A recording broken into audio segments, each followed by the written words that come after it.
할렐루야. 복된 주일 리브 예배에 나오신 한상의 모든 가족들 주님의 이름으로 환영하고 축복합니다. 이 시간 베드로의 고백이라는 곡으로 주님을 찬양할 텐데요, 이 찬양할 때 이 찬양의 가사를 내 마음속에 정말 내 신앙의 고백으로 생각하며 주님 앞에 올려드렸으면 좋겠습니다. 이 찬양하겠습니다.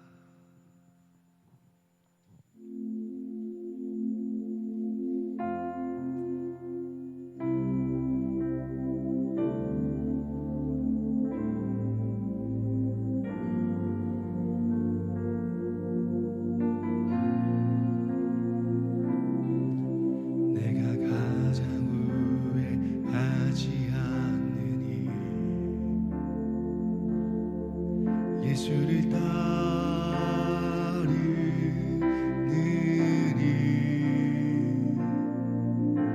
내 금을 버리고 내 사랑을 뒤로하고 나를 부르신 주님과 동행하느니 나의 평생의 소원하느니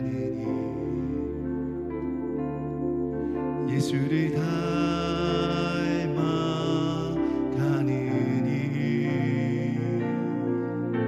굳은 마음 제하시고 사랑을 가르치신 나의 예수님을 사랑하리니 날 부르심에 감사 날 놓지 않으신 감사 하늘 보자 버리고 날 사랑하심에 감사 나의 모든 삶을 남은 모든 인생을 예수님과 함께 걷겠습니다. 내가 가장 후회하지 않는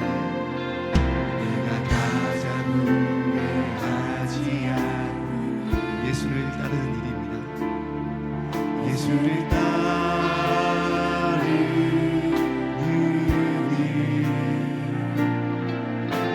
내 금을 버리고 내 사랑을 뒤로하고 나를 부르신 주님과 동행하니 나의 평생의 소원하니 예수를 닮아가는 예수를 닮아가느니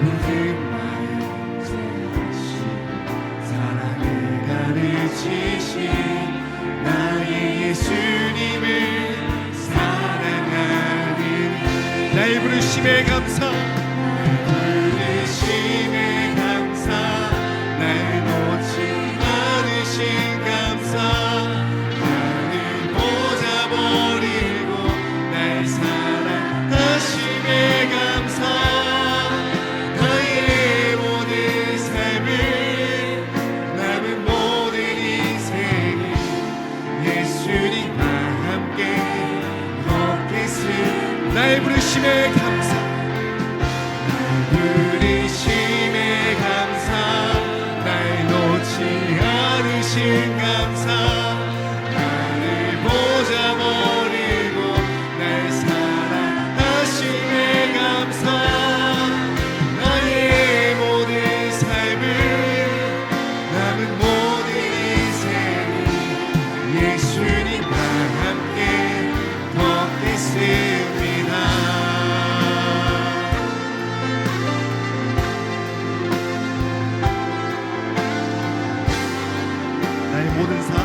남은 모든 삶 예수님과 걷겠다는 고백이 우리 삶의 고백, 인생의 고백이길 원합니다.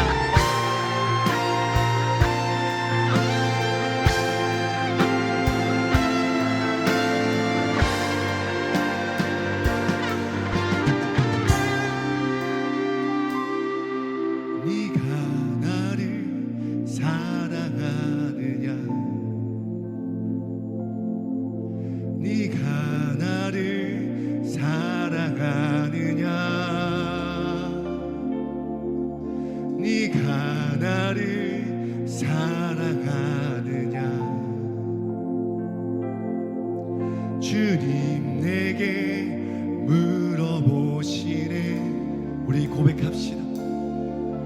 내가 주를 사랑합니다.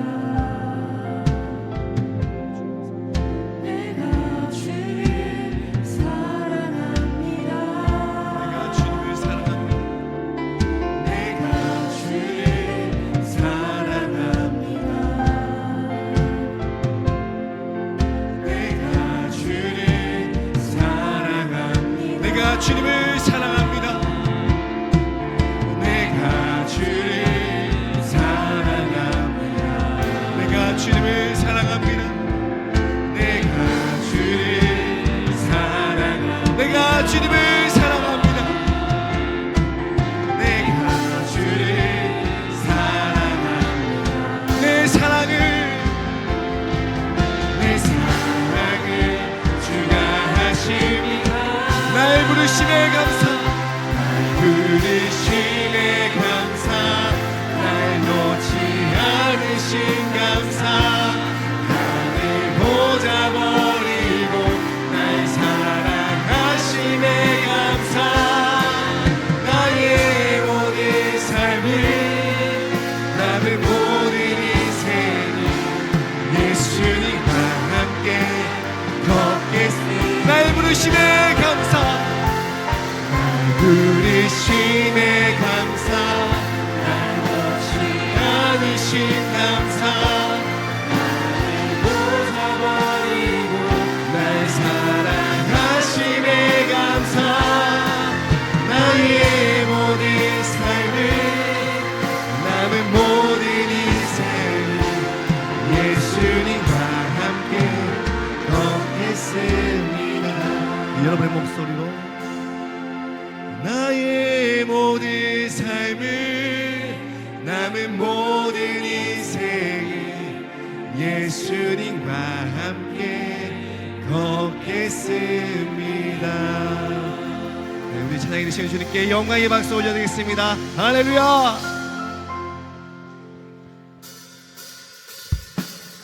자, 함께 박수 치며 주님을 찬양합시다. 악한 마귀 권세를 무너뜨리고 십자가의 승리의 공의를 들고 나가기는 산생의 모든 가족들에게 축복합니다.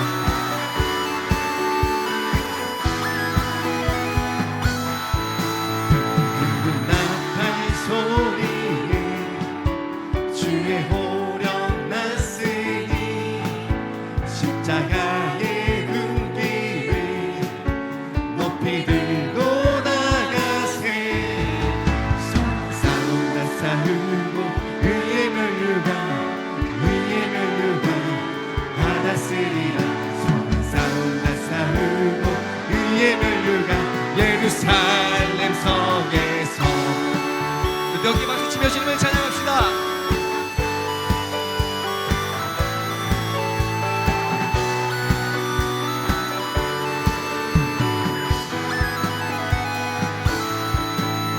악한 마귀 권세를 모두 깨쳐버리고 승리하신 주님과 승전가를 부르세. 싸운다 싸우고 의의 면류관 받았으리라. 싸운다 싸우고 의의 면류관 예루살렘에서 달려갈 길 가가 싸움 모두 마치고 주와 함께 기쁨을 용사들아 누리세. 싸운다 싸우고 의의 면류관 받았으리라. 싸운다 싸우고 의의 면류관 예루살렘 선한 싸움 다 싸우고 싸운다 싸우고 의의 면류관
세상에 수많은 원수들 날 유혹하고 있지만 내 주만 따르니 나 면류관을 쓰며 멸류관을 쓰려고 몸 바쳐 싸울 때 주에게 용기 주시사 이기게 하시네.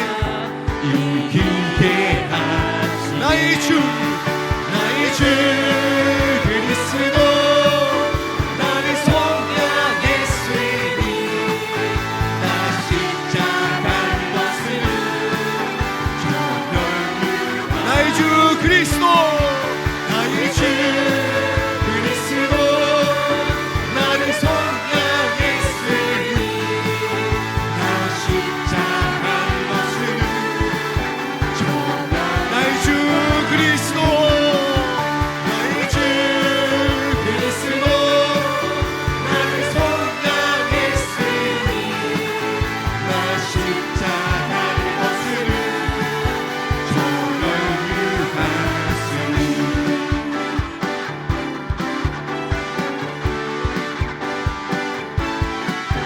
승리의 그날 이르러 십자가 운명들 대가를 불러 영광을 주님께 돌리리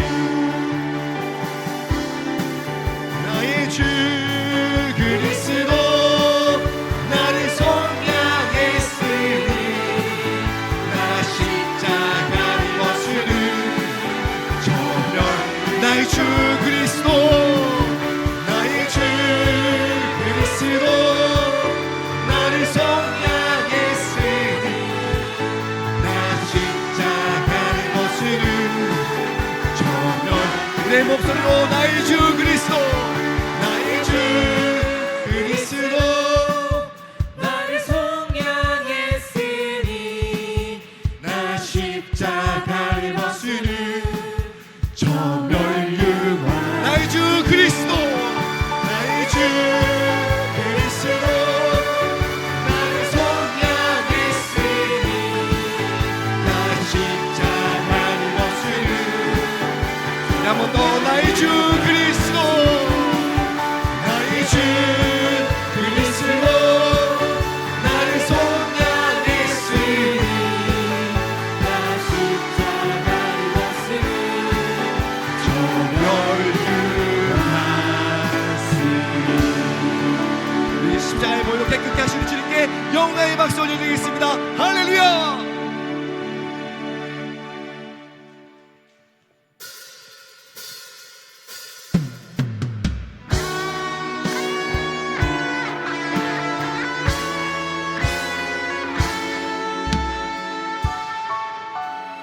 오직 주님만 바라보며 찬양합니다.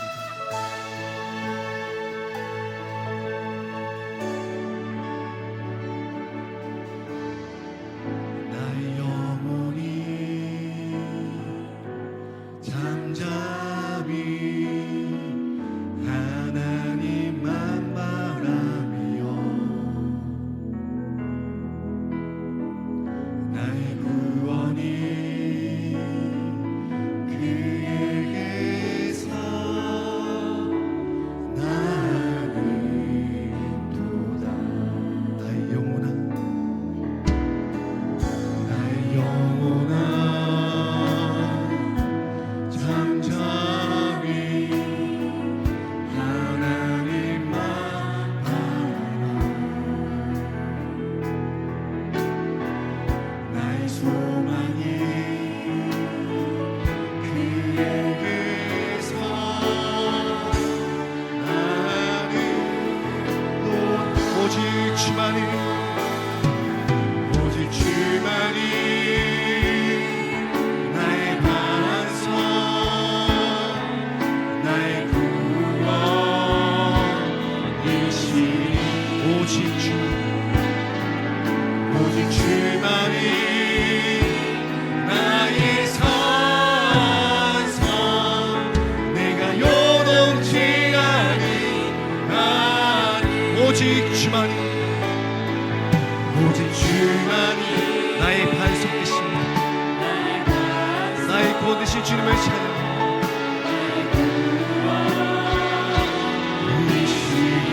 오직 주만이, 오직 주만이 나의 산성, 내가 요동치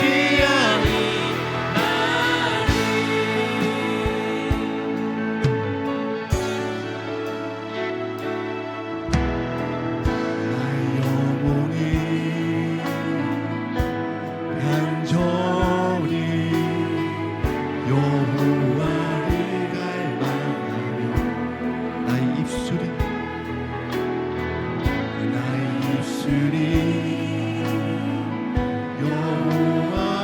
여호와를 찬양하며 나의 영혼이 즐거이 나의 영혼이 즐거이 여호와를 따르니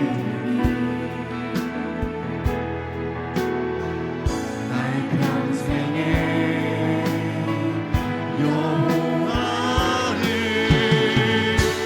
송축 오직 주만이 오직 주만이 나의 반석 되십니다. 나의 구성 되신 주님을 찬양합니다.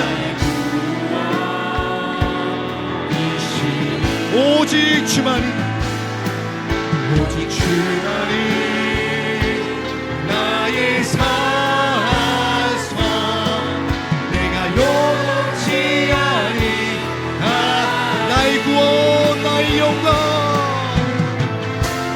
나의 구원 나의 영 하나님께 있습니다.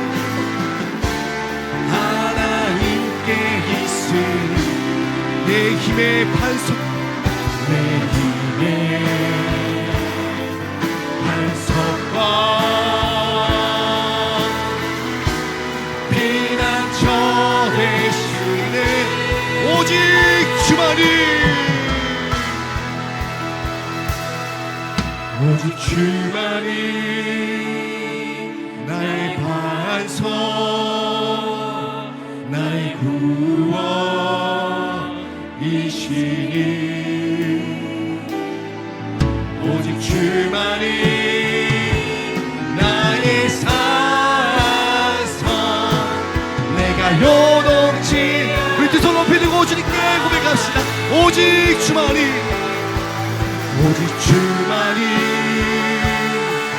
나의 반석 나의 구원 되신 주님, 오직 주만이, 나의 산성 내가 요동치 아니 내가 요동치 아니하리. 내가 요동치 우리 한 번 더 고백합시다. 내가 요동치 아니하니, 내가 요동치 아니 주께로, 주께로,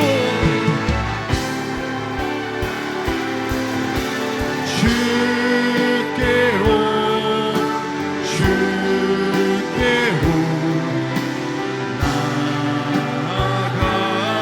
나아갑니다 하나님 아버지, 하나님 아버지 내게 오소 예수님, 예수님, 예수님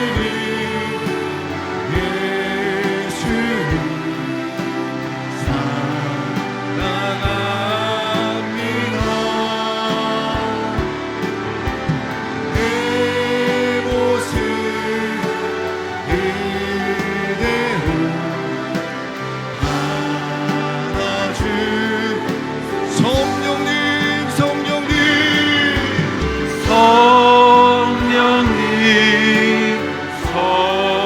성령님 내게 오셔서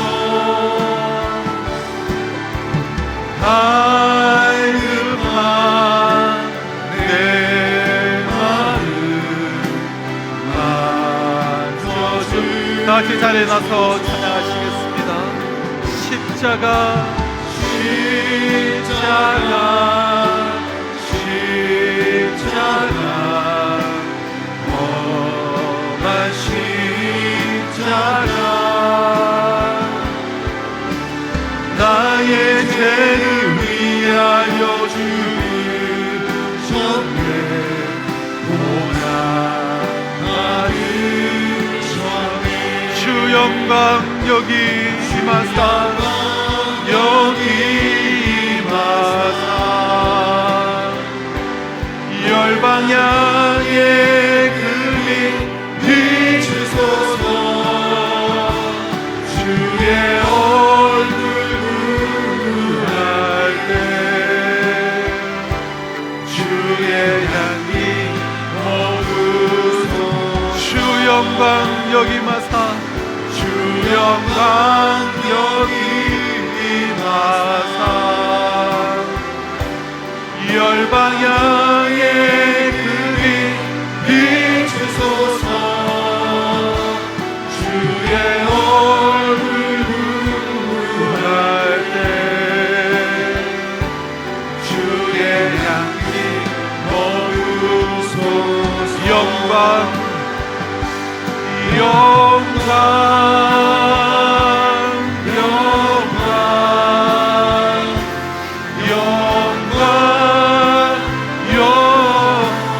오직 하나님께만 영광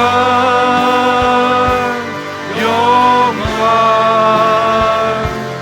영광 영광.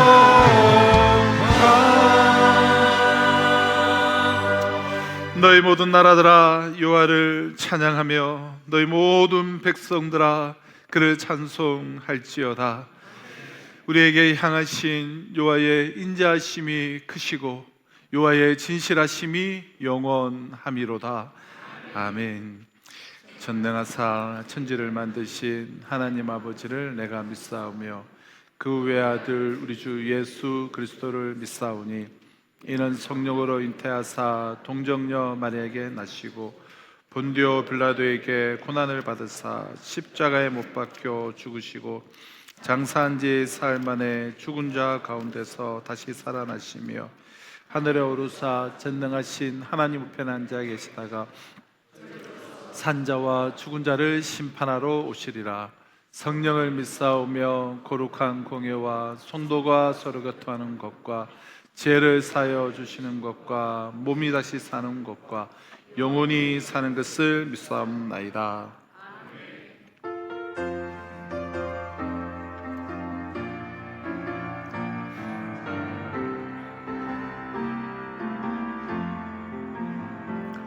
크고 놀라운 평화가 내게 있네. 이 세상에는 없는 평화. 나의 영혼과 몸 주께 드립니다. 오 놀라운 나의 구주. 오 놀라운 주. 오 놀라운 저 천국과 저 산을 경배하네. 나 엎드려서 주 경배하리. 오 놀라운 구주 예수. 나의 일생을 인도해 주옵소서. 나의 생각도 주관하사 주의 뜻대로 나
주의 광채가 찬란히 비춰오네.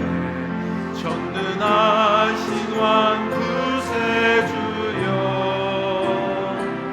세상 끝날까지 찬양 드립니다. 오 놀라운 나의 구주, 오 놀라운 주, 오 놀라운 주. 저 천군과 천사들 경배하네. 나 엎드려서 주 경배하리. 오 놀라운 주 예수.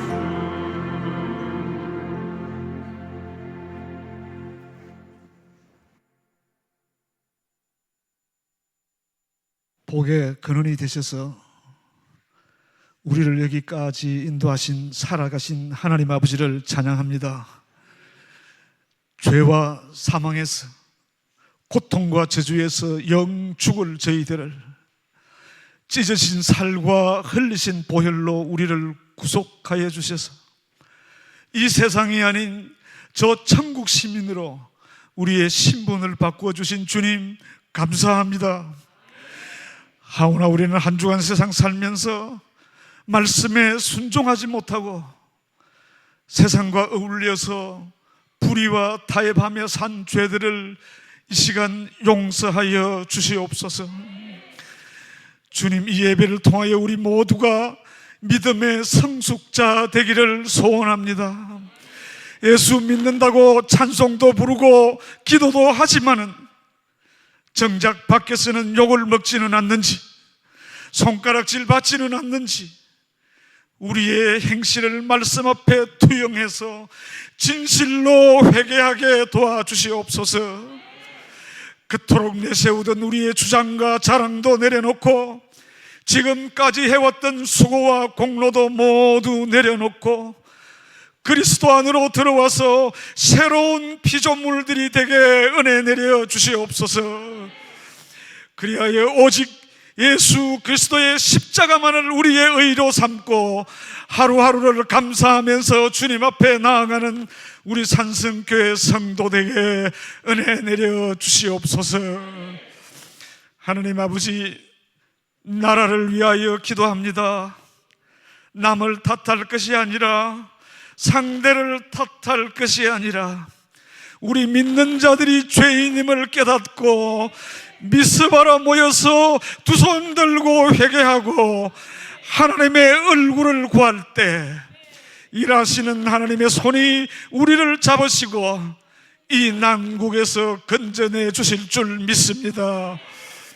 하나님 아버지, 이 예배를 통하여 목사님의 말씀을 통하여 성령의 기름 부으심이 있기를 기도합니다. 우리 앞에 문제가 끊임없이 일어나도 상황 앞에서 넘어질 것이 아니라 하나님이 하실 일을 기대하면서 감사함으로 나아갈 때 하늘 문이 열리는 역사가 일어날 줄 믿습니다. 그리하여 우리의 부족한 것이 메워지고 허기신 것이 반드시 채워질 줄 믿습니다. 예배를 돕는 주님의 지체들에게 하나님의 위로하심과 평강이 늘 함께하여 주시고 우리의 찬양에 주님 홀로 영광 받아 주시옵소서. 이 모든 말씀 예수님의 이름으로 기도하옵나이다. 아멘.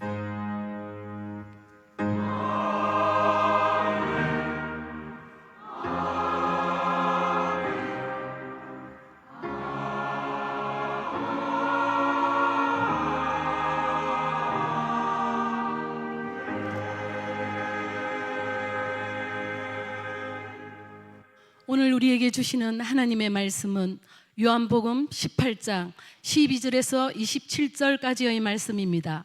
요한복음 18장 12절에서 27절까지의 말씀을 제가 봉독하도록 하겠습니다. 이에 군대와 천부장과 유대인의 아래 사람들이 예수를 잡아 결박하여 먼저 안나스에게로 끌고 가니 안나스는 그 해의 대제사장인 가야바의 장인이더라.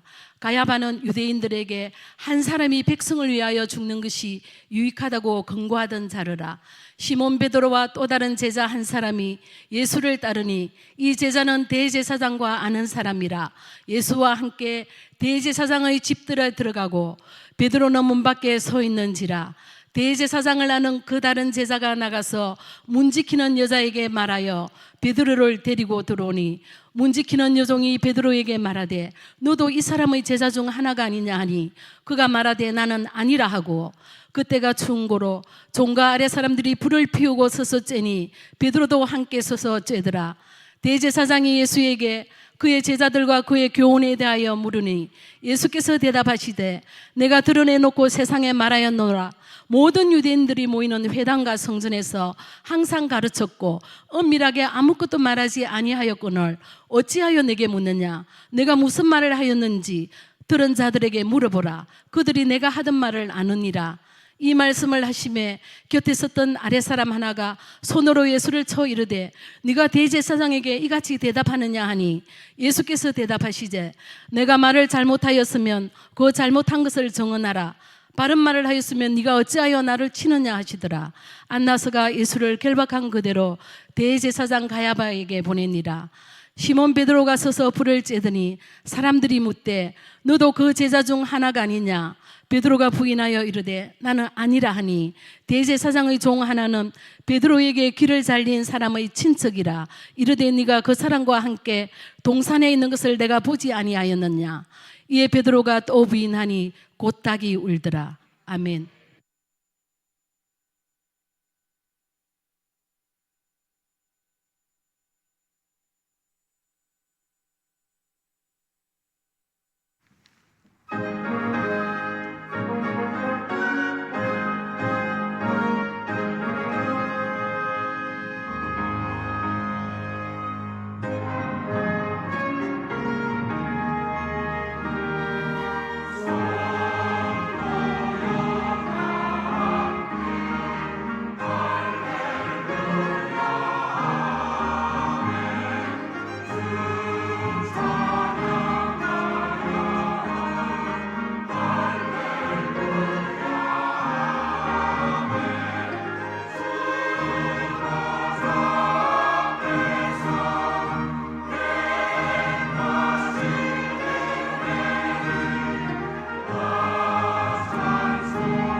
시절 찬양의 고백을 우리 가슴에 안고 우리 복원하도록 하겠습니다. 먼저 그 나라와 그 일을 구하라.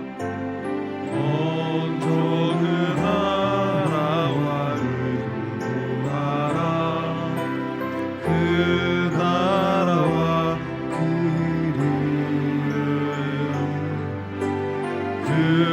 그리하면 이 모든 것은 너희에게도 하시리라.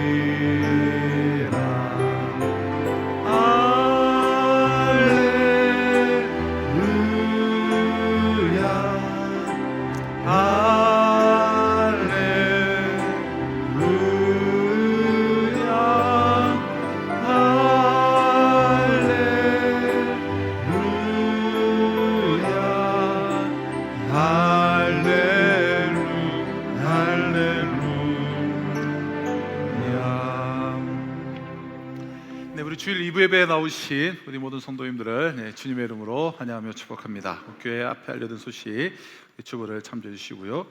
우리 내일부터 우리 새벽 예배가 우리가 지금 기존에 5시 20분, 6시 이렇게 1부, 2부로 있는데요.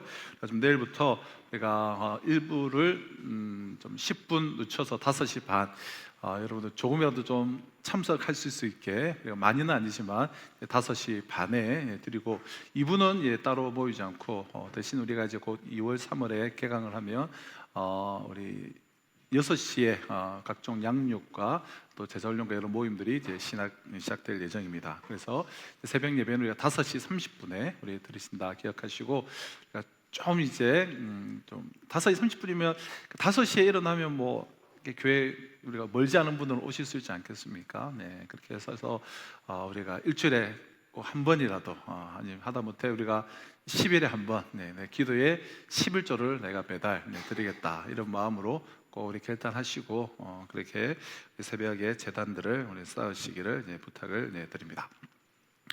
오늘 2부 예배 직후에 우리 각기가 원래로 모이고요. 우리 사가족 모임 진행되고 있고요. 또 오늘 5예배 후에 우리 1층 카페에서 바로 우리 목자 모임을 잠시 가지도록 하겠습니다. 우리 설명절, 다음 주는 우리 설명절 주간이 시작되는 일이라서 식사를 따로 우리 준비하지 않고요. 그래서 오후 예배는 다음 주에 우리가 따로 드리지 않습니다. 또 새벽 예배는 참조하시면 되겠고요. 우리 교우 동정 보시면서 우리 또 위로하고 또 함께 또 주님의 품으로 환송하는 일에 또 마음을 모아주시고, 또 나가실 때 우리 김은경 집사님 또 기념비 세워 주셨습니다. 또 함께 우리 축하하는 시간도 우리 되시기를 바랍니다. 저와 이제 여러분들은 우리는 하나님을 믿는 그런 사람들입니다. 하나님을 믿는 이들에게 있어서 가장 어려운 것이 무엇이 있을까요? 무엇이 가장 어려울까요? 하나님을 믿는 이들에게 있어서 가장 어려운 것은 하나님을 제대로 믿는 게 아닐까 싶습니다. 제대로 믿는 것. 하나님을 믿는 우리에게 가장 부족한 것이 있다면 그것은 하나님을 향한 참 신앙이에요. 우리는 얼마나 쉽게 하나님을 믿는다고 말합니까? 그리고 얼마나 쉽게 고백하고 찬양도 얼마든지 어렵지 않게 쉽게 하고, 또 하나님에 대한 신앙을 당연하다는 듯 얼마나 쉽게 이야기를 합니까? 그러나 정말 하나님을 믿고 있습니까? 진정 하나님을 향해 부족함이 없는 그런 신앙을 가지고 있습니까? 우리는 스스로 자신에게 좀 질문을 해봐야 되지 않을까 싶어요. 그럼 진짜 향나무와 가짜 향나무의 차이가 언제 드러날까요? 그럼 겉으로 보면 알 수가 없어요. 이게 진짜 향기가 나는 향나무인지 가짜 향나무인지. 그러나 겉으로 보면 알 수 없지만 도끼에 찍히는 순간에 알 수가 있습니다. 진짜 향나무는 찍힐수록 향기를 더욱 짙게 풍기게 되죠. 하지만 가짜는 찍힐수록 도끼 날만 상할 뿐입니다. 겉모습은 똑같아 보일지 모르지만 도끼에 찍힘으로써 비로소 진짜와 가짜가 그 진위가 판가름이 나게 되는 것입니다. 요즘은 우리가 이 조화를 너무 잘 만들어서 이렇게 딱 보면 이게 진짜인가 가짜인가 손으로 이렇게 만져봐야 알 수 있을 정도로 진짜와 가짜를 구별하기가 쉽지가 않은데요. 그럼 생하와 이 조화의 이 차이는 어디에 있을까요? 생하의 진짜 꽃잎은 떨어지지만 이 조화의 가짜 꽃잎은 아무리 세월이 흘러도 웬만해서는 떨어지지를 않습니다.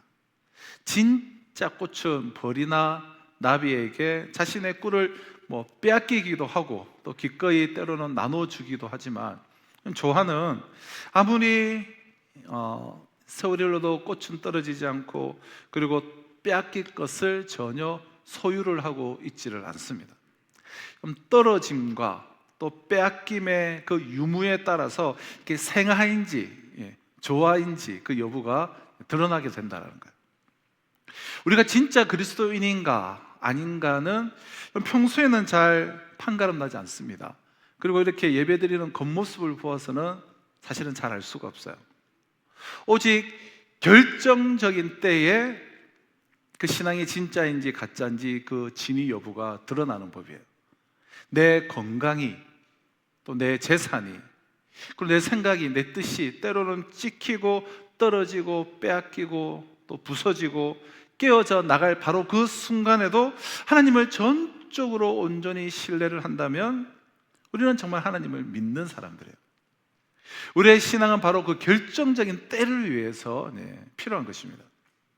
그러나 가장 결정적일 때, 가장 중요한 그 순간에, 가장 믿음이 필요할 때에 적지 않은 경우 비신앙적인 길을, 말씀의 가르침과 상관없는 길을 우리가 그렇게 걸어간다면 우리는 아직까지 참된 신앙인일 수는 없는 것입니다. 그럼 우리 그리스도인들이 이처럼 이 결정적일 때 정말 나의 신앙의 진가를 나타내고 고백해야 될 그때 오히려 비신앙적으로 처신을 하는 그 이유가 무엇일까요? 두 가지를 생각할 수 있는데요. 첫째는 결정적인 순간에 정말 하나님을 바라보기보다는 자기 자신을 보기 때문이에요. 둘째는 하나님보다는 내 눈앞에 펼쳐져 있는 그 상황, 그 현 상황을 더 크게 느끼고 더 크게 보기 때문입니다. 그럼 결정적인 순간에 아무리 나를 들여다본들 여러분 그 탄식 외에 나올 것이 무엇이 있겠습니까? 눈앞에 펼쳐진 상황을 더 크게 보면서 그 상황에 머리를 파묻고 있으면 내가 세상에서 제일 불쌍한 자요, 내가 가장 비참한 자요, 불행한 자요, 내가 가장 세상에서 가장 무거운 짐을 지고 있는 자처럼 느껴지는 그 피해망상 외에, 그 절망 외에 우리가 무엇을 더 얻을 것이 있겠습니까? 그러므로 우리는 야긴과 이 보아스, 이 두 기둥을 세우고 눈을 들어 하나님을 우러러봐야 합니다. 매일매일 하나님께 우리의 그 시선을 고정시키면서 모든 면에 걸쳐서 진정으로 하나님을 신뢰하는 그러한 삶을 우리가 스스로 훈련을 해야 하는 것이죠. 그 훈련의 자리는 기도의 자리임은 두말할 필요가 없습니다. 그렇지 않으면 이 시대를 밝히고 또 맛을 내는 그 빛과 소금으로서의 사명을 감당하기는커녕 가장 결정적인 순간에 정말 추한 인간으로 전락해버리고 마는, 자신의 신앙이 실체가 없는 가짜였음을 증명해버리고 마는 그 결과 가짜 향나무임이, 가짜 꽃임이, 가짜 그리스도인임이 드러나게 되고 말 것입니다. 자, 오늘 본문은 바로 이러한 메시지를 우리에게 좀 전해주기를 원하고 있는데요. 예수님께서는 대제사장으로서의 그 중보 기도를 이렇게 마치시고 죽음의 계곡, 사망의 계곡인 이 기드론 시내를 건너며 당신의 죽음을, 하나님 앞에서 십자가의 죽음을 온전히 100% 다 수용을 하신 후에 겟세마네 동산으로 가셨습니다. 습관을 쫓아서 기도를 하신 거예요. 지금 대제사장으로서 중보기도를 마치자마자 또 기도를 하신 거예요. 예수님께서 십자가를 지시는 그 절박한 상황을 앞두고 하신 일은 여전히 기도하신 일이었습니다. 기도는 모든 한계 상황을 극복해야 하는 하나님의 방법이기 때문에 주님께서 당신의 그 죽음을 코앞에 둔, 이 목전에 둔 이 최후의 순간에 습관을 쫓아가셨다라는 것은 몸은 피곤하고 또 굳이 뭐 십자가도 다 받아들였다고 하면, 마음으로 다 수용하고 결단을 했다면 굳이 가지 않아도 되지만 그냥 평소 습관에 따라서 반사적으로 나아가셨다라는 의미예요. 그만큼 자주 가시던 그 동산에서 주님께서 마지막 기도드린 내용은 무엇이었습니까? 우리 지난주에도 말씀을 드렸다시피 사복음서가 공히 밝히는 그때의 기도의 내용은 나의 원대로 마옵시고 아버지의 뜻대로 되기를 원합니다라는 기도였습니다. 홀로 살고 싶은, 십자가의 이 무거운 짐을 지고 싶지 않은 그 이기적인 마음을 버리고 하나님의 뜻에 따라서 모두를 살리기 위해 십자가의 죽음을 받아들이겠다는, 즉 우리를 위한 기도요, 저와 여러분들을 위한 결단의 기도였습니다. 자신에게 맡겨주신 사람들을 위해서 눈을 들어서 우리를 위한 기도였다는 거예요. 이것은 철저하게 그러므로 남을 위한 기도였습니다. 그것도 한두 명의 타인을 위한 기도가 아니라 만민을 위한 그러한 기도였습니다. 자, 이 기도를 마치신 예수님께서 체포되셨습니다. 아니, 순순히 그 체포에 응하셨어요. 오늘 본문은 그래서 이렇게 시작하고 있죠. 12절 13절입니다. 이에 군대와 천부장과 유대인의 아랫사람들이 예수를 잡아 결박하여 먼저 안나스에게로 끌고 가니 안나스는 그 해의 대제사장이 가야바의 장인이라. 체포에 성공한 가룟 유다와 이 대제사장과 군대는 예수님을 결박한 뒤에 안나스에게로 끌고 왔습니다. 이스라엘에 은퇴했지만 이스라엘의 이 종교적 실권을 가지고 있던 안나스에게 끌려가서 안나스에게 추궁을 당하고 있는 이 장면이 지금 이야기되면서, 다른 복음서와 마찬가지로 요한복음이 우리에게 보여주려고 하는 것은 베드로의 예수님을 3번 부인한 사건이에요. 예수님이 체포되신 그날 밤에 일어난 일 중에서 우리의 흥미를 끄는 것은 베드로의 행동이에요. 행동. 베드로는 3년 동안 예수님을 충실하게 따라다닌 12제자 중에서도 으뜸으로 꼽히던 사람이지 않습니까? 그는 정이 많고 또 혈기가 왕성하여서 그러니까 사고형 인간이라기보다는 행동형 인간이었어요. 먼저 행동이 앞서는. 목숨을 걸고서라도 예수님을 따르겠다라고 큰 소리 쳤던 인물이에요. 실제로 예수님에게 위기가 닥치자 순간적으로, 오늘 우리가 읽지 않았지만 10절 11절 보면 칼을 빼들고 공격까지 했습니다. 그렇게 적극적이고 열정적이며 헌신적이었던 베드로가 예수님이 체포가 되시자 전과는 매우 전혀 다른 모습을 보여줍니다. 자, 누가는 예수님이 대제사장의 집으로 이렇게 끌려가실 때에 베드로는 멀찌감치 떨어져서, 누가복음 22장을 보면 멀찌감치 떨어져서 이렇게 뒤따라갔다라고 이렇게 표현을 하고 있습니다. 아마도 그는 예수님에게 가까이 다가가자니 용기는 없고 또 도망치자니 또 양심은 또 찔려서 멀찌감치 떨어져서 따라갔을 것입니다. 조금 전에 막 칼을 빼어들어 말고의 길을 칠 만큼 용감했던 베드로가 갑자기 두려움에 이렇게 사로잡히게 된 거예요. 스스로 우리가 기독교인이다라고 밝히면서도 확실하게 내가 좀 제대로 믿자니 또 자신은 없고, 또 교회를 또 안 다니자니 뭔가 찜찜하고 또 벌받을 것 같던 그런 생각에 예배에 느지막하게 참석을 했다가 또 늘 일찍 가시는 분들이 있습니다. 그런 분들은 어지간해서는 교회의 여러 다른 사역이나 모임에 전혀 참석하지 않습니다. 설교만 그냥 듣고 그냥 돌아가 버립니다. 좀 베드로와 같은 성향의 사람들이에요. 멀찌감치 떨어져서 이렇게 거리를 적당히 두고 예수님을 쫓아가던 베드로에 관해 우리는 두 가지를 이제 짐작을 할 수 있는데요. 첫째는 베드로의 믿음이 지극히 인간적이라는 거예요. 인간적. 교회에 아무리 여러분 오랫동안 다녔어도 성령을 받지 못하고 그저 인간적인 그런 믿음을 가지고 있으면 결정적인 순간에 믿음을 행동으로 옮기지를 못합니다. 그저 만약 이성이나 어떠한 나의 그런 경험에 근거한 믿음은 한두 번은 잘할 수 있을지 모르지만 고난이 오면 금세 무너져버려요. 금세 피해버립니다. 그런 현상은 이 봉사 활동에서도 잘 나타나요.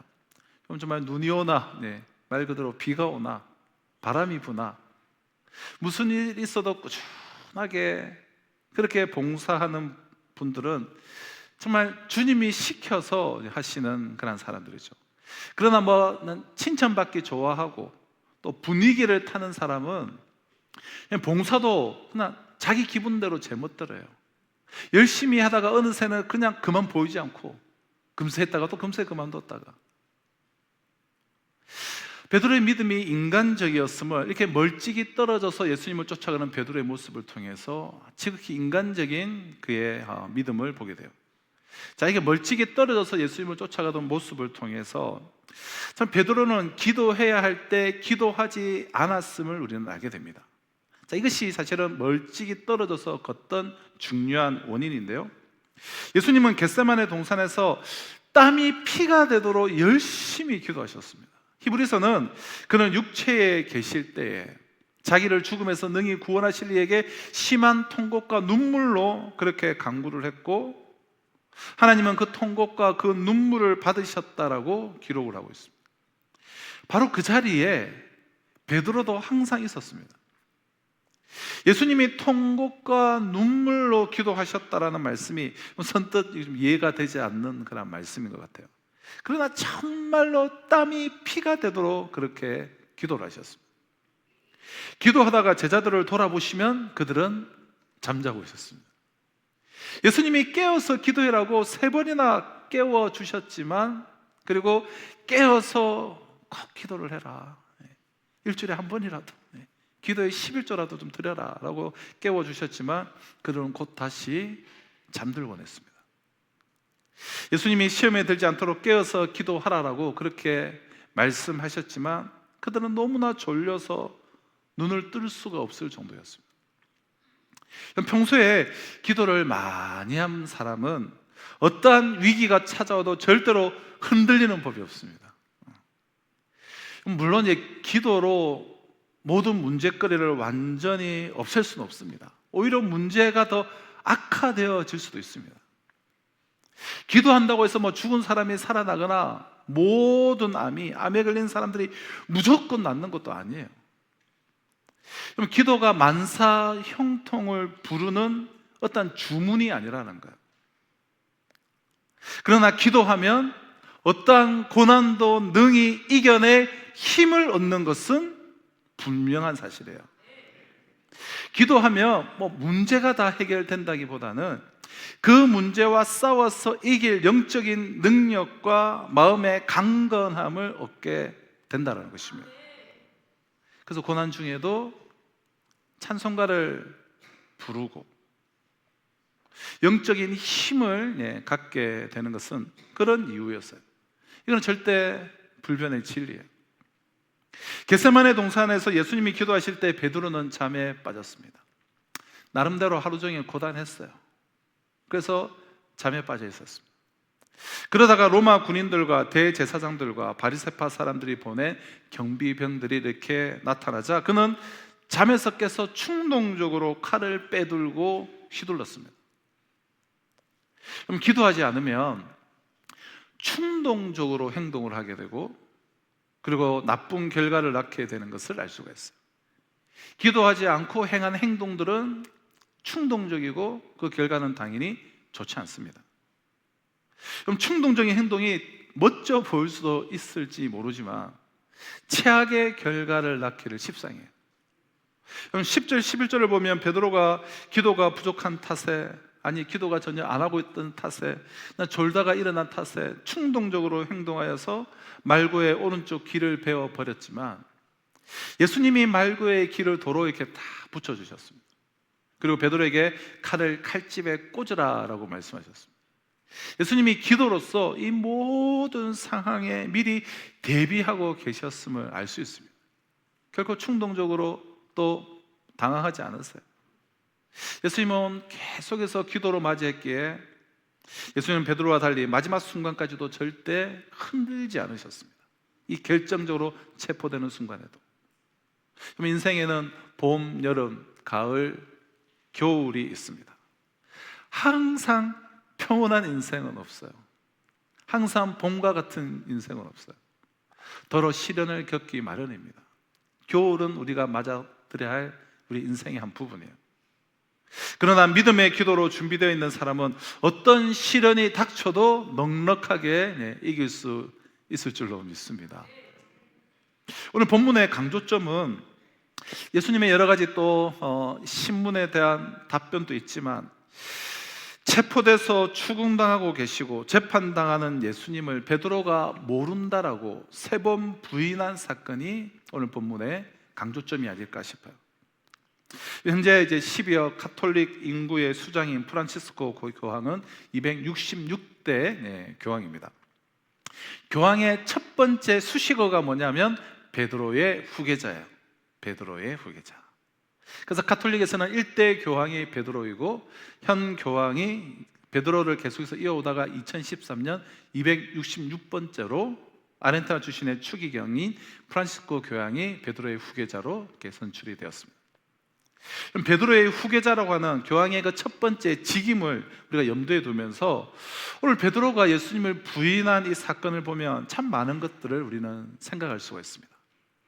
베드로의 후계자다.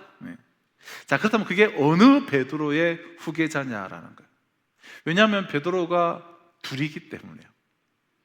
십자가의 예수님을 부인하는 베드로와, 우리가 사도행전을 살펴보고 있지만 오순절 성령 강림 이후에 성령님의 역사로 인하여서 십자가의 예수님의 그 사건을 자기 사건으로 받아들인 그런 베드로가 있기 때문입니다.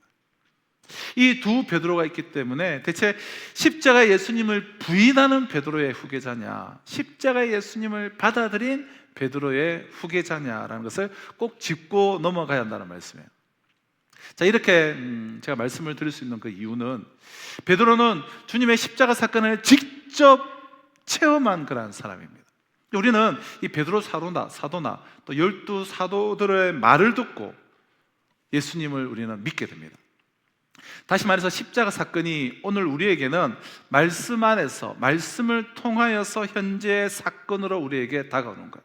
그러니까 말씀을 통한 현재의 사건으로, 또 내가 그 말씀에 따라서 어떤 고백을 하느냐에 따라서 현재의 사건으로 자리를 잡는다는 거예요.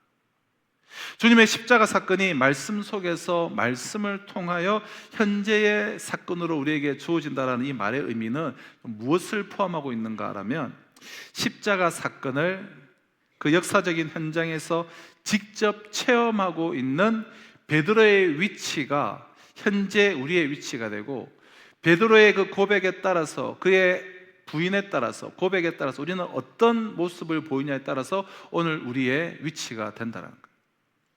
십자가 사건이 말씀을 통하여 현재의 나에게 닥친 사건이기 때문에, 그 역사적인 현장에서 십자가 사건을 직접 체험한 베드로의 위치는, 그리고 내가 어떻게 고백하느냐에 따라서 언제나 동시에 그 위치는 나의 위치가 된다는 것입니다.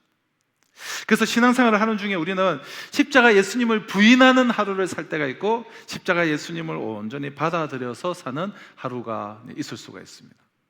사도 바울이 그래서 나는 날마다 죽노라라고 이야기를 했는데요, 이 말은 무슨 얘기입니까? 나는 날마다 베드로의 위치에 서서 십자가의 예수님을 부인하는 베드로가 아니라 십자가 예수님을 받아들인 베드로로 나는 하루하루를 산다라는 그런 고백이에요. 베드로가 예수님을 3번 부인한 이야기가 이렇게 복음서, 사복음서 전체에 걸쳐서 반복해서 나오는 이유는, 십자가에 달린 예수님에 대해서 우리 모두가 다 이 베드로의 위치에 서서 어떤 베드로를 선택해야 될지, 그래서 내가 어떤 자리에 설지를 우리는 선택해야 되기 때문에, 기독교 22억의 인구, 예수님의 이름을 부르는 모든 사람이 다 베드로의 위치에 서 있는 거야. 교황만 베드로의 후계자가 아니라 22억 한 사람 한 사람이 다 베드로의 후계자라는 것입니다. 우리가 베드로의 후계자가 되는데, 십자가를 부인하는 베드로의 삶은 어떤 것이고, 자, 십자가를 받아들인 베드로의 삶은 어떤 것일까요? 먼저 베드로가 예수님께서 잡히시기 전 예수님께 어떠한 호언 장담을 했는가를 사복음서는 각각이 다 증거를 해주고 있는데요, 먼저 마태복음은 모두 주를 버릴지라도 나는 결코 버리지 않을 것이다. 마가복음은 내가 주와 함께 죽을지언정 주를 부인하지 않겠다. 누가복음은 내가 감옥에도 가고 죽는데도 가기를 각오했다라고 말해요. 요한복음에서는 주를 위하여서 내 목숨을 버리겠다라고 그는 호언 장담을 했습니다. 하나같이 얼마나 이 자신에 차 있는 그런 고백입니까? 그리고 베드로는 사실 고백만으로 그친 사람이 아니었습니다. 겟세마네 동산에 나타난 이 군대가 예수님을 체포하려는 순간 칼을 뽑아서 휘두르면서 그들 앞을 가로막고 선 사람은 베드로 한 사람뿐이었어요. 물론 기도가 바탕이 되지 않은 충동적인 행동이었지만 그러나 나름대로 용감한 모습을 할 수 있죠. 어떻게 베드로 홀로 그처럼 용감할 수가 있었습니까? 그는 그와 함께하고 계신 예수님께서 이 노마를 물리치시고 이스라엘에게 독립을 가져다 줄 정치적 메시아임을 믿어 의심치를 않았기 때문에 지금 주님을 잡으러 나타난 그 군대의 수가 얼마이든지 간에 주님께서 그 강풍을 몰아치는 그 밤바다를, 태풍이 몰아치는 바다를 잠재우신 능력의 주님이 아니신가? 또 떡 5조각과 물고기 2조각으로 5천 명이 넘는 그 대군중을 먹이신 그 능력의 하나님, 그 능력, 그 권능으로 그들을 완전히 다 쓸어버릴 것을 굳게 믿고 있었던 것이. 그렇기에 지금 그 주님 앞에서 그 주님을 위해 단신으로 지금 주님을 잡으러 온 이 체포 군대와 맞선다는 것은 어차피 다 물리치실 거기 때문에 아주 그에게는 이제 영광이었던 것입니다. 그런데 지금 베드로의 눈앞에서 어떤 일이 지금 벌어졌습니까? 그처럼 철석같이 믿었던 주님께서 군대를 쓸어버리시기는커녕 저항 한 번 없이 너무나 쉽게 잡히시는 것이 아닙니까? 그저 무기력하게 결박을 당하고 계십니다. 너무나 허무하게 대제사장의 집으로 끌려가시는 거예요. 그것은 결코 베드로가 상상하던 그 하나님 아들의 모습이 아니었어요. 그동안 능력을 펼치시고 최종적으로 이 나라를 통일시킬 그런 하나님의 아들의 모습이 아니었어요. 베드로가 머릿속에 그리고 있던 그 메시아의 형상이 아니었습니다. 그가 소망하고 기대하고 바라던 사건들이 절대 아니었습니다. 예수께서 체포당하시는 이 일은 그의 지금 그 신념이 찍히고 꿈이 꺾어지며 계획이 부서지고 희망이 떨어지며 야망이 빼앗기는 결정적인 그런 순간이었습니다.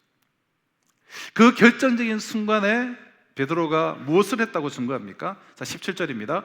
문지키는 여종이 베드로에게 말하되 너도 이 사람의 제자 중 하나가 아니냐니 그가 말하되 나는 아니라 하고 결박당하신 채 끌려가는 예수님을 따라 베드로가 대제사장의 집안의 뜰에 들어갔을 때 문을 지키는 여종이 베드로를 탁 알아보고 너도 예수의 제자가 아니냐라고 묻자 베드로는 다른 사람은 몰라도 나는 아니라고 간단하게 부인해버리고 말았습니다. 모두가 주님을 버릴지라도 나만큼은 주님을 버리지 않겠노라고 호언장담했던 베드로가 말입니다. 두 번째 부인은 25절이에요. 시몬 베드로가 서서 불을 쬐더니 사람들이 묻되 너도 그 제자들 중 하나가 아니냐? 베드로가 부인하여 이르되 나는 아니라. 이번에는 안나스의 집들 안에 있는 사람들이 베드로에게 똑같은 질문을 던졌지만 이번에도 베드로는 한마디로 부인해버리고 말았어요. 내가 죽을지언정 주를 부인하지 않겠노라고 장담을 했던 그 베드로가 말입니다. 세 번째는 26절이죠. 대제사장의 종 하나는 베드로에게 길을 잘린 사람의 친척이라 이르되 내가 그 사람과 함께 동산에 있는 것을 내가 보지 아니하였느냐. 마침 그곳에는 그 겟세마네 동산에서 베드로가 칼을 휘두르는 것을 직접 목격한 증인이 있었습니다. 그가 베드로를 알아보았지만 베드로는 또 부인했습니다. 27절에 이에 베드로가 또 부인하니 부인으로 일관하였어요. 마태복음 26장에 의하면 이때 베드로는 자신이 정말 예수님과 무관하다는 것을 강조하기 위해서 예수님을 저주하고 욕하며 맹세까지 하였음을 증언하고 있습니다. 주님 가시는 곳이라면 감옥에도 죽는데도 따라가기로 이미 만반의 준비가 지금 다 되어 있다라고 큰 소리 쳤던 베드로.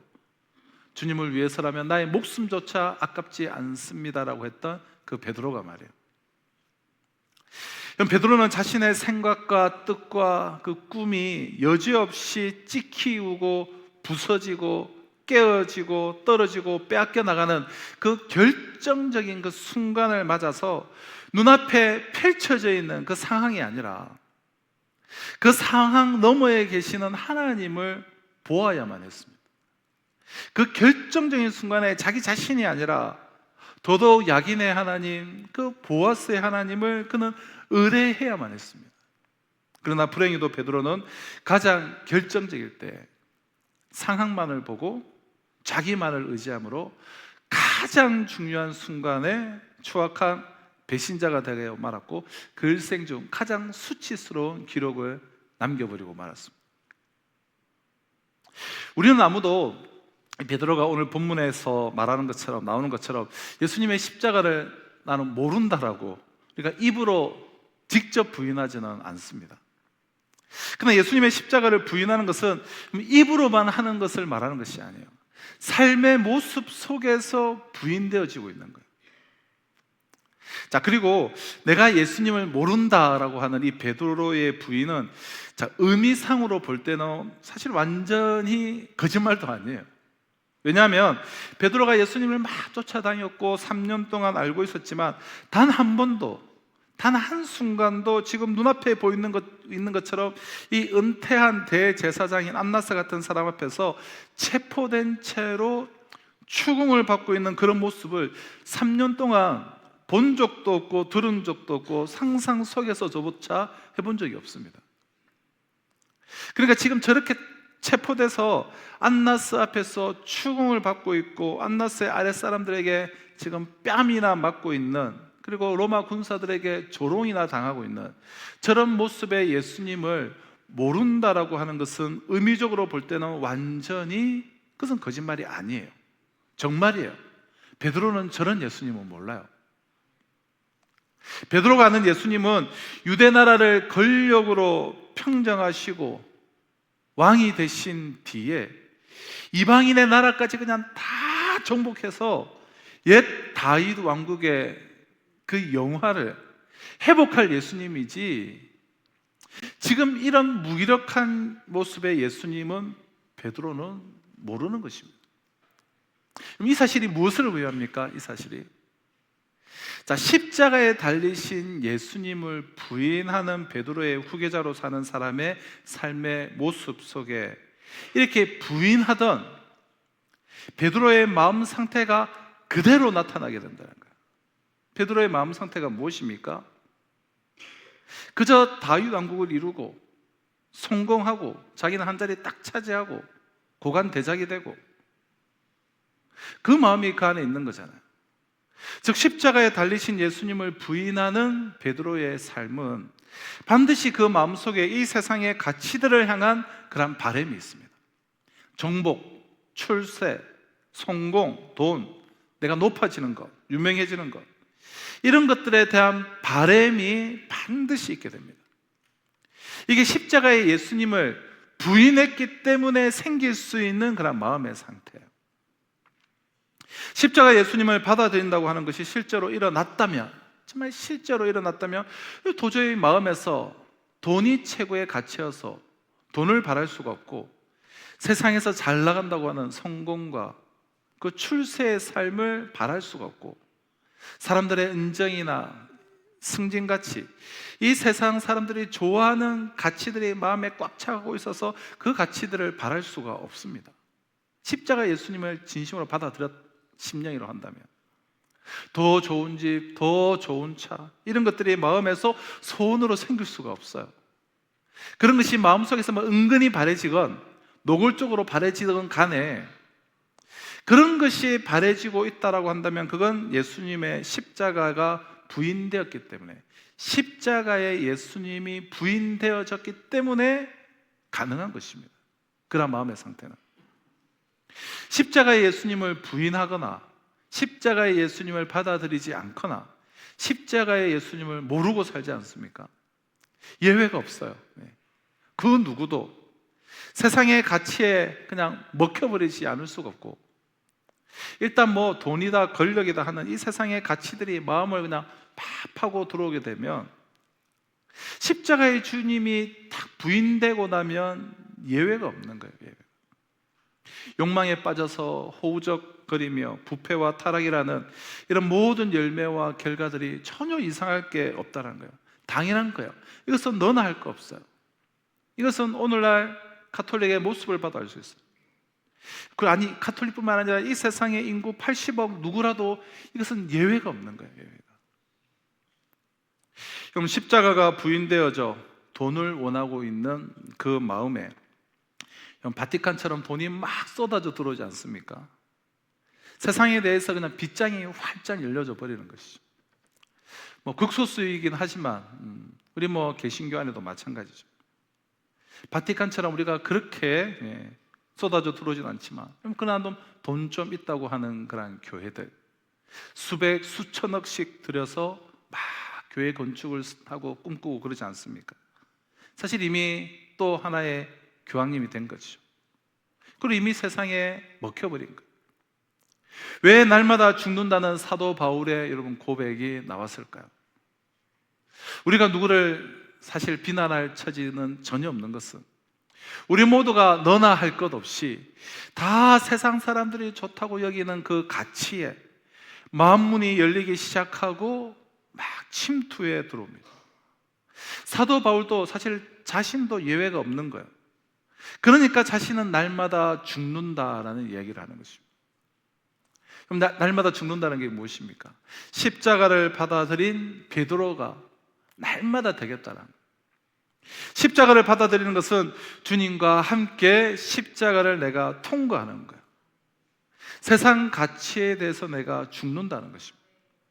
세상 가치가 들어와서 내 마음을 사로잡아서 이 세상에서 내가 좀 더 성공하고 출세하고 좀 더 많은 돈, 좀 더 높은 곳, 좀 더 많은 인정, 좀 더 많은 명예들을 우리가 오로지 그것만을 추구하기 시작할 때 십자가를 다 기억해내고 주님과 함께 십자가에서 죽는 그런 기도를 통해서만 우리는 이 십자가를 부인하는 그런 베드로의 자리에서 빠져나올 수가 있다라는 거예요. 그럼 그 누구도 예외가 없습니다. 날마다 내가 죽은 십자가를 정말 진정으로 고백하고 꽉 붙잡지 않으면 십자가를 부인하는 베드로의 후계자의 자리에서 빠져나올 수가 없습니다.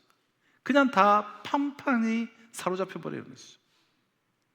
자, 그럼 이렇게 십자가를 부인하는 그 자리에서 빠져나온 정말 십자가를 온전히 고백하고 십자가를 받아들인 이런 사람에게는 그저 고뇌와 금욕적인 우울함 뭐 이런 것밖에 없을까요? 그럼 아니에요. 그럼 돈을 얻어서 생길 수 있는 기쁨, 권력을 얻어서 생길 수 있는 기쁨, 이 세상에서 사람들이 좋다고 하는 그 모든 그 가치를 다 모아서 생기는 그러한 기쁨과 비교할 수 없는 하나님으로 인한 그러한 기쁨과 만족과 행복과 그 충만함을 정말 비로소 맛을 보게 되는 것입니다.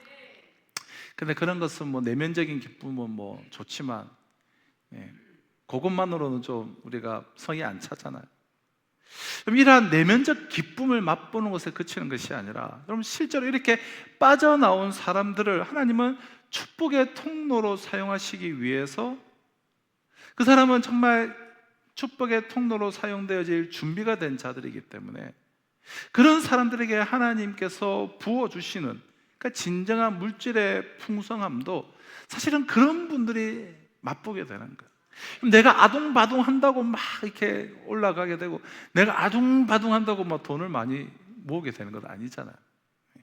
오히려 힘을 다 풀고 하나님 앞에서 정말 온전히 내가 십자가가 고백되어지는 참 그런 분들이 오히려 하나님께서 뭘 해도 되게 해주시고 하나님 자신이 나의 기쁨의 근거가 되니 얼마나 충만하겠습니까? 그리고 삶 속에 자신이 있겠어요? 하나님 자신이 나의 기쁨이 되도록 하나님만을 향하게 된다는 거예요. 세상의 가치에 대해서 십자가에 죽었으니까. 그러니까 내면적인 진정한 기쁨은 물론이고 실제 삶의 현장에서도 아둥바둥하는 사람들보다 얼마든지 몇 배로 더 잘 될 수가 있는 것이죠. 그럼 십자가를 부인한 베드로, 그는 자신의 생각과 뜻과 꿈이 여지없이 찍히고 부서지고 깨어지고 떨어지고 빼앗겨나가는 그 결정적인 그 순간을 맞아서 눈앞에 정말 다 펼쳐져 있는 지금 이 현 상황이 아니라 그 상황 넘어 계시는 하나님을 보아야만 했습니다. 그 결정적인 순간에 자신이 아니라 더더욱 그 결정적인 순간에 하나님만을 의뢰해야만 했습니다. 그러나 불행히도 베드로는 가장 결정적일 때에 그 상황만을 보고 또한 자기만을 의지함으로 가장 중요한 순간에 십자가의 배신자가 되고 말았습니다. 예수님을 3번이나 부인한 이 어리석은 모습이 혹 우리 자신의 모습은 아닙니까? 저와 여러분은 십자가 예수님을 부인하는 베드로입니까? 아니면 십자가 예수님을 받아들인 그러한 베드로입니까? 교황이 베드로의 후계자라고 한다면, 그러니까 베드로의 후계자가 교황이라고 한다면 뭐 우리 모두가 사실은 다 교황이에요. 중요한 것은 그 교황의 자리에서 십자가 예수님을 부인하는 베드로가 될 것이냐, 아니면 십자가 예수님을 받아들인 베드로가 될 것이냐라는 것이 중요한 것이죠. 그저 한 번 임명이 되면 죽을 때까지 종신직인 것이 아니라 날마다 내가 어느 베드로의 후계자가 될 것인가를 우리는 결정해 나가야 돼요. 그래서 사도 바울은 날마다 죽는다라는 고백을 통해서 십자가를 받아들인 베드로의 그 후계자로서의 삶을 살 것을 그는 결정했던 것입니다. 사랑하는 성도 여러분, 우리는 다 왕 같은 제사장들이요, 택하신 족속이요, 하나님의 백성들이에요. 우리 모두가 다 베드로의 후계자로 부르심을 받았어요. 그러나 그 두 베드로 중에 어느 베드로를 선택하며 우리가 하루를 살아갈지 날마다 결정하여서 정말 사도 바울처럼 십자가를 받아들이는 베드로의 후계자로서의 삶을 살아야 할 것입니다. 이를 위해 어떤 경우에도 내가 아니라 하나님만을 의지하십시다. 어떤 경우에도 나를 의지하는 것이 아니라 오직 하나님만을 신뢰하고 의지함으로 결정적인 순간에 주님을 부인하는 베드로가 아니라 정말 통곡하고 회개하며 십자가를 붙잡는 베드로가 되어야 할 것입니다. 또한 당장 눈앞에 펼쳐진 상황이 아니라 그 상황 넘어 계시는 하나님을 바라보는 거죠. 상황이 아니라 야긴과 보아스의 하나님을 바라볼 때 하나님은 당신의 빛으로 우리를 환히 밝혀 주실 것입니다. 그래서 내 존재가 때로는 찍히고 부서지는 결정적인 순간에 오히려 이 빛을 바라고 이 향기를 바라는 것입니다. 가장 결정적인 순간에, 아니 일평생 동안 이 향기, 이 빛을 밝히면서 이 빛 속에서 살아갈 수 있는, 십자가를 받아들인 베드로의 후계자로서의 인생을 살아갈 수 있는 저와 우리 모두가 다 되시기를 주님의 이름으로 축원합니다. 그래서 주신 약속의 말씀 우리 가슴에 우리 새기면서 우리 함께 찬양하며 나가겠습니다. 믿음의 고백으로 우리 힘있게 이렇게 찬양하며 나가겠습니다. 괴로울 때 주님의 얼굴 보라. 괴로울 때 주님의 얼굴 보라. 평화의 주님 바라보아라. 세상에서 시달린 친구들아, 위로의 주님 바라보아라. 눈을 들어 주를 보라. 내 모든 염려 주께 맡겨라. 슬플 때에 주님의 얼굴 보라. 사랑의 주님 안식 주리라. 힘이 없고 내 마음 연약할 때 능력의 주님 바라보아라. 주의 이름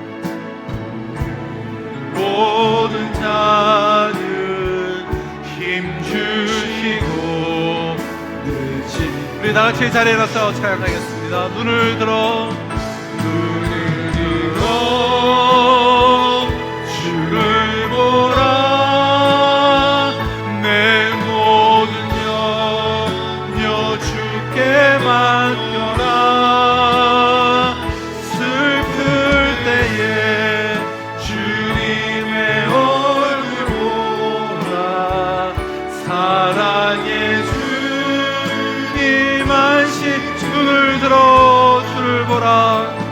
눈을 들어 주를 보라. 내 모든 염려 주께 맡겨라. 슬플 때에 주님의 얼굴 보라. 사랑의 주님 안식 주리라. 사랑과 은혜와 자비가 풍성하신 하나님 아버지, 이 시간 눈을 들어 하나님을 바라보는 이 귀한 예배 우리 주님께서 기뻐 받아주신 줄로 믿습니다. 이번 한 주간도 내 삶의 현장에서 하나님이 기뻐 받으시는 진정한 예배를 드리며 참 제사를 올려드리며 나아가는 걸음걸음 되게 하여 주시옵소서. 귀한 예물 주님의 손에 봉헌하여 올려드리는 우리 성도들의 모든 손길을 기억하여 주셔서 하나님의 나라를 위하여 주와 복음을 위하여서 하나님이 기뻐하시는 일에 몸된 교회를 든든히 세우는 일에 쓰임받기를 소망하며 드리는 그 예물, 그리고 그 두 손을 기억하여 주셔서 이 시대의 복의 근원, 축복의 통로로서 놀라운 인생 살아갈 수 있도록 축복하여 주시옵소서. 연약함 가운데 있는 성도들 회복에서 충만함으로 이끌어 주시옵소서. 오늘도 열방을 품고 나아가는 모든 선교사님들과 우리와 협력 동력하는 선교사님들과 이 지역 사회에서 함께 하나님의 교회를 세워나가는 모든 교회들 가운데도 역사하여 주셨기를 간절히 바라옵고 소원하며 지금 우리 주 예수 그리스도의 은혜와 하나님의 사랑과 성령의 역사 교통하심이 날마다 매일 내 삶의 현장에서 결정적인 순간에 십자가를 부인하는 그러한 삶이 아니요, 결정적인 순간에 십자가를 고백함으로 향기를 뿜으며 진정한 생명을 나타내며 이 시대를 살아가기를 소망하는 우리 성도들과 이번 한 주간의 삶 가운데 지금으로부터 영원토록 항상 함께 있을지어다. 아멘.